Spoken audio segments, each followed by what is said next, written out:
Donc là, on va prendre le chapitre 4 on va prendre le chapitre sur test et couverture des instructions.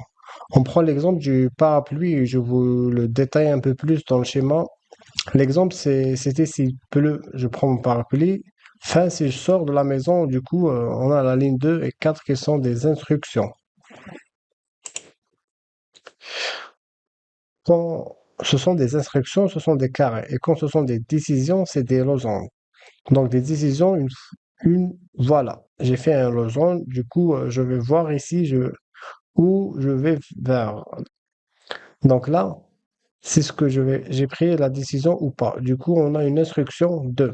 On a l'étape 1. Ici, on a A, fin de décision. Ici, ça, c'est le numéro 4. Et enfin, c'est la troisième instruction.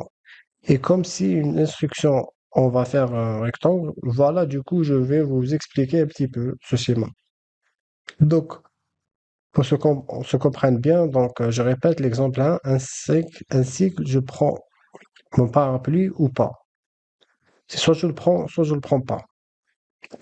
C'est à la fin et du coup je sors de la maison. Donc du coup, qu'est-ce qu'on va faire? En général, on présente pas la fin du SI dans le diagramme, mais je vous conseille de l'indiquer clairement dans le code pour faciliter la lecture.